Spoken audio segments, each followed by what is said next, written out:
وہ مشہور قصہ ہے نا کہ کیس چل رہا تھا عدالت میں، تو وہ مقدمے والے نے وکیل سے کہا یار کوئی ایسا نسخہ بتا دو کہ جان چھوٹے. اس نے کہا پاگل ہونا پڑے گا. کہا پاگل کیسے ہو جاؤ؟ کہا 2 دن بعد پیشی ہے نا، تو جب بھی آپ آ جائیں میں آپ سے کہوں کہ آپ آ گئے تو آپ کہے 3-5، پھر میں کہوں گا کہ عدالت میں اندر آؤ تو آپ کہے 3-5. وہ آ گیا 3-5 والا.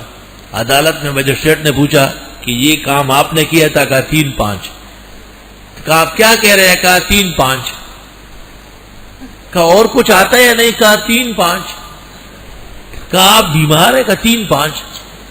جو سوال ہوتا ہے مجسٹریٹ تنگ آیا. وکیل سے کہا بھائی تم بات کر لو. وکیل نے اس کو کہا بھائی صحیح ہو کہ سنجیدہ ہو کے بات کرو، عدالت ہے. تو وکیل کو کہا 3-5. وکیل صاحب نے بھی عدالت کو کہا کہ سر میں معافی چاہتا ہوں، اس کا دماغ آؤٹ ہو گیا ہے، وہ پاگل ہے. تو انہوں نے کیس خارج کر لیا کہ پاگلوں پہ کوئی مقدمات چلاتے ہیں. جب باہر نکلا تو وکیل صاحب پیچھے پیچھے دوڑتا ہوا آیا کہ میرا فیس تو دے دو. کہا 3-5. کہا میں نے آپ کو سکھایا. کہا 3-5. کہا میرے ساتھ بھی وہی کرنے لگا. کہا 3-5. تو یہ ان کو ہم نے سکھایا تھا کہ بریلیوں کو مٹھائیاں دو، اب ہم کو 3-5 کر رہے ہیں. ہم کو بھی ڈبہ لے کے لا رہے ہو، ہمیں کیوں ڈبے دے رہے ہو؟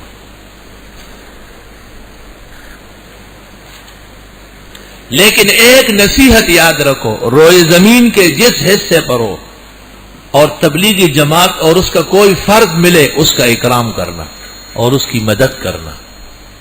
یہ رائے ونڈ اور مدنی مسجد کی جماعت نہیں، یہ مولانا الیاس اور شیخ الاسلام حضرت مدنی کی جماعت. یہ یاد رکھیں، یہ امانت ہمارے بزرگوں کی ہے اور اس کو بچانا اور آگے بڑھانا یہ علماء ربانیین موحدین کا فریضہ ہے، منصب عالی ہے ان کا. یہ بات یاد رکھو. اور آخری بات یہ یاد رکھو کہ عوام کے سطح پر اس سے مؤثر جماعت اہل حق کی مشرق و مغرب میں نہیں. عوام کو تو 2 باتیں سمجھانی ہے، نماز پڑھو اور مسجد میں آؤ، اور یہی جماعت کر رہی.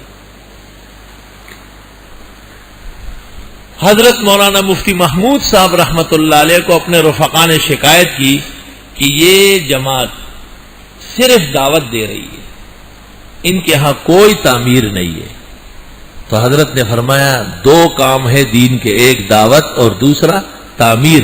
دعوت وہ کر رہے تو تعمیر تم کر لو. وہ ٹھیکیدار بنے ہوئے ہیں کیا؟ تعمیر کے لیے تو مضبوط علم چاہیے. دلائل و براہین وہ تو علماء کا کام ہے. اور ہم سنتے تھے ہمارے حضرت اقدس مولانا مفتی محمود صاحب رحمت اللہ علیہ جب ان کا نام لیتے تھے تو فرماتے تھے ہماری تبلیغی جماعت. اس طرح کہتے تھے ہماری تبلیغی جماعت، ہماری جماعت کہتے تھے. اللہ اکبر. کیونکہ حضرت اور مولانا انعام الحسن صاحب طالب علمی میں مراد آباد کے اندر اکٹھے پڑے تھے، اور جب تک حضرت زندہ تھے اور حیات تھے ہر سال بلا ناغہ دعا کے دن رائے تشریف لے چلتے تھے، وہ بھی اور مولانا غلام اللہ خان صاحب نے. اچانک دیکھا گیا کہ بالکل فضا جگمگا گئی، پتہ چل گیا حضرت مفتی صاحب تشریف لائے. ایک دن ہم شیخ الحدیث مولانا زکریہ محدث سہارنپوری رحمۃ اللہ علیہ کی خدمت میں بیٹھے تھے. ہندوستان کے جو علماء مہمان تشریف لائے تھے شاید وہ مفتی صاحب سے واقف نہیں ہوں گے. کسی نے آ کے کہا کہ مفتی محمود صاحب آ رہا ہے. تو حضرت شیخ الحدیث جو معذور ہو گئے تھے انہوں نے اپنے خادموں سے کہا کہ مفتی صاحب کہاں ہیں؟ کہا کہ گاڑی سے اتر رہا ہے. کہا اس خیمے کے گیٹ تک ان کے پہنچنے سے پہلے مجھے پکڑ کے گیٹ کے باہر کھڑا کرو کہ میں استقبال کروں. تمہیں معلوم ہے کہ پاکستان کی تاریخ نہیں دنیا کی تاریخ میں میدان عمل میں جو عزت علم اور علماء کی اس شخص سے بنی ہے اس کی مثال نہیں. فرمایا ہم ہندوستان میں بھی اور مدینہ منورہ میں بھی اس شخص کے وجود پر فخر کرتے ہیں. قدر زر زر گر شناسد قدر جوہر جوہری قدر گل بل بل شناسد قدر دل دل رالی. چونکہ وہ خود شیخ الحدیث تھے، عرب و عجم کے استاذ تھے، سارے ادوار انہوں نے دیکھے، سارے اکابر و بزرگوں کی صحبت اٹھائی، وہ جانتے تھے کہ مفتی محمود میں کتنے کمالات. وَإِذَا قِيلَ لَهُمْ جب ان سے کہا جاتا ہے منافقوں سے آمنو ایمان لے آؤ، پہلے فرمایا نا وَمَا هُمْ بِمُؤْمِنِينَ، اس سے پتہ چلا بڑے سے بڑے کافر کو بھی دعوت ایمان دینا ضروری ہے. یہاں آپ کو لکھنا ہے آمنو ففیہ دلیل بأن الدعوت لکل مسلم واجبۃ علی کل مسلم و مسلمہ. وَإِذَا قِيلَ لَهُمْ آمِنُوا، یہ دیکھو ان پر محنت کی گئی ہے. کما آمن الناس، ایمان کون سا معتبر ہوگا؟ صحابہ والا، صحابہ کرام والا. قالوا یہ کہتے ہیں انؤمنو کیا ہم ایمان لے آئے، کما آمن السفہاء جیسے ایمان لائے ہیں یہ بے وقوف لوگ. مسئلہ سن لو، جن ذرائع سے دین پہنچا ہے اور ایمان پہنچا ہے ان کا اکرام فرض ہے. ان ذرائع کی توہین اور تحقیر سلب ایمان کا باعث ہے. فائدۃ مقتبسہ من الآیہ، جن ذرائع اور وسائل سے ایمان پہنچ گیا اور علم پہنچتا ہے اس کا اکرام ضروری ہے. بے علم و ادب جس نے لیا درس بخاری آتا ہے بخار اس کو بخاری نہیں آتی. وہی استاد کا احترام ضروری ہے. وہی کبیر خست مرید کا بست ہے.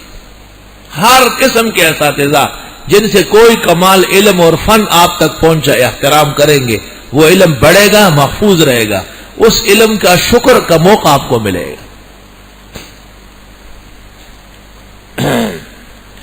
اہل حق میں کمال ہے، چاروں ائمہ کو برحق مانتے ہیں، مذہب صرف حنفی فقہ پر کرتے ہیں. جیسے کل انبیاء کی وحی و شرائع پر ایمان ہے لیکن عمل شریعت محمدی پر ہوگا.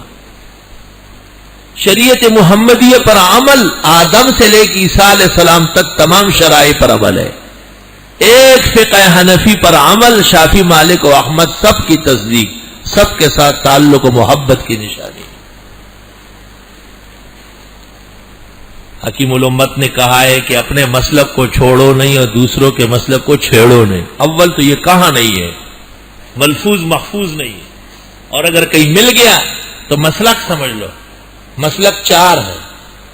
سورہ آراف تفسیر ساوی میں ہے غیر مقلد مسالک اربعہ اہل سنت سے خارج ہے. کیا مرزائی بھی مسلک ہے، پرویز بھی مسلک ہے، مبتدئین اور غلاط یہ مسلک سے خارج لوگ ہیں. مسالک فقہ کے چار ہے، حنفی، مالکی، شافعی، حنبلی. اس کے علاوہ پانچواں مسلک مرزائی ہے تو قادیانی ہے. مسلک سمجھو تو صحیح. حکیم الامت نے اگر کہا ہے تو صحیح کہا ہے کہ بھئی عمل اپنے مسلک پر ہو. امام شافعی، احمد، مالک سب کا احترام کرو، اپنے مسلک کو چھوڑو نہیں، دوسرے کے مسلک کو چھیڑو نہیں.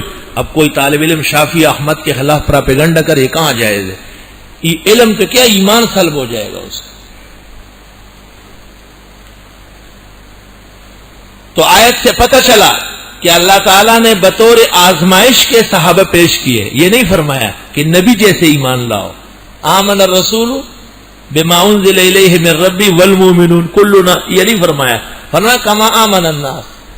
جیسے میں کسی کو کہوں کہ اگر میرا احترام کرنا ہے تو ان کا بھی کرو، تو وہ کہے گا جی ہم آپ کا کر سکتے ان کا نہیں کر سکتے. بات ختم ہو گئی. اللہ تعالیٰ نے ملائک کو کہا کہ آدم کا سجدہ کرو تو وہ سب سجدہ کر گئے. سمجھ